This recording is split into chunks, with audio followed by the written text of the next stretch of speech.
সচিবালয়ে অগ্নি দুর্ঘটনাটি ঘটে 25শে ডিসেম্বর। সেই ঘটনা ঘটার পরে ডক্টর ইউনূসের একটি প্রতিবেদনে বলা হয়, ডক্টর ইউনূস প্রধান উপদেষ্টা তিনি 8 সদস্যের একটি টিম গঠন করে। সেই টিমটিকে বলা হয় যে 3 দিনের ভিতরে সেই প্রতিবেদন জমা দেওয়ার জন্য। এবং সেই ফায়ার সার্ভিসের কর্মীদের একটি প্রতিবেদনে তারা ফায়ার সার্ভিসের একটি টিম সেখানে বক্তব্য রাখে যে তাদের প্রথম থেকে বাধা বিপত্তি আসে। তো এই বাধা বিপত্তি অতিক্রম করে তারা 19টি ফায়ার সার্ভিস টিম সেখানে অংশগ্রহণ করে এবং সেখানে অগ্নি নিবারণের কাজ করে। এবং তাদের একটি কর্মী রাস্তায় নিহত হয় একটি ট্রাক দুর্ঘটনায়। এবং এরপরও তারা সেই চেষ্টা চালিয়ে যায় নিবারণের জন্য। এবং দুটি ছাত্র উপদেষ্টা তাদের রুমটিকে উল্লেখ করে সেই অগ্নিকাণ্ড ঘটায়। এবং এখানে বলা হয় তাদের নাশকতা সৃষ্টি করে। এবং 8 সদস্য টিম সেটি তারা তদন্ত করার কাজ শুরু করে দেয় ইতিমধ্যে। এবং সেখানে একটি টিম সেখানে আমার দেশ পত্রিকাতে তারা বলে যে এখানে যদি বৈদ্যুতিকভাবে অগ্নিটি লাগতো তাহলে এখানে অনেক দুপাশে দুটি রুম কখনোই সেখানে অগ্নিকাণ্ড ঘটতো না, কারণ একদিক থেকে অগ্নিকাণ্ড শুরু হতো।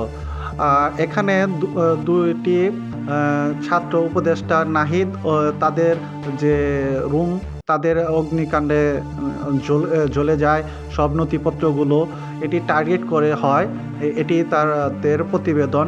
এবং এই 9তলা বিল্ডিংয়ে 7তলাতে অগ্নিকাণ্ডটি ঘটে। এবং সেখানে দেখা যায় নথিপত্র সব জ্বলে যায় এবং সেখানে 5টি মন্ত্রণালয়ের কাগজপত্র ক্ষতিগ্রস্ত হয়।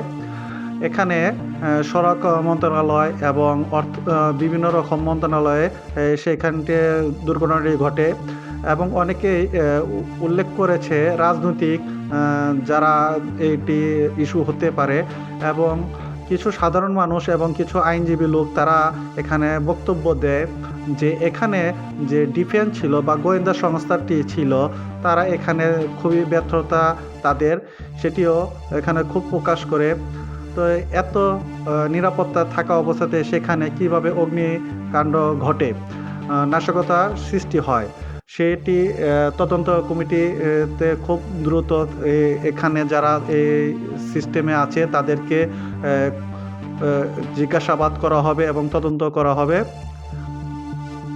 আপনারা এখানে যে আসিফ এবং নাহিদের যে রুমটিতে পুরোই জ্বলসে যায় এবং নাশকতায় যারা এখানে জড়িত আছে এবং তাদের বিরুদ্ধে আইনগত ব্যবস্থা খুব জোরদারভাবে নেওয়ার তাগিদ দেওয়া হয়েছে। এবং 8 সদস্য টিম প্রতিবেদনটি খুব দ্রুত তাদেরকে জমা দেওয়ার জন্য আহ্বান জানায় ডক্টর ইউনূস প্রধান উপদেষ্টা। এবং এখানে কাউকে প্রবেশ করতে এখনও দেওয়া হচ্ছে না, আইন শৃঙ্খলা বাহিনী কঠোরভাবে সেখানে নিরাপত্তার দিন আছে। এখানে বিএনপি থেকে খুব নিন্দা জানায় ঘটনাটি ঘটে। এবং এখানে বাংলাদেশ জামায়াত ইসলামী ফাউন্ডেশন থেকেও এটি নিন্দা জানায়। এবি পার্টি তারাও এটি খুব দুঃখ প্রকাশ করে। সব ধর্মের এখানে চরমোনাই এবং যত ইসলামিক দল আছে এবং বিএনপি রাজনৈতিক দল আছে তারা এটি নিন্দা জানায়। তো এমন অবস্থাতে তারা সকলেই খুব প্রকাশ করে যে এখানে যে গোয়েন্দা সংস্থা আছে বা আইন শৃঙ্খলা বাহিনী আছে পুরোটাই তাদের ব্যর্থতা এবং ব্যর্থতার কারণে এই ঘটনাটি ঘটে। তো এরকম নিত্য নতুন নিউজ পেতে নিউজ বাংলা 1218 সাথে থাকুন। আমি পলাশ এই মুহূর্তে বিদায় নিচ্ছি, ফিরছি আবারও নতুন কোনো খবর নিয়ে।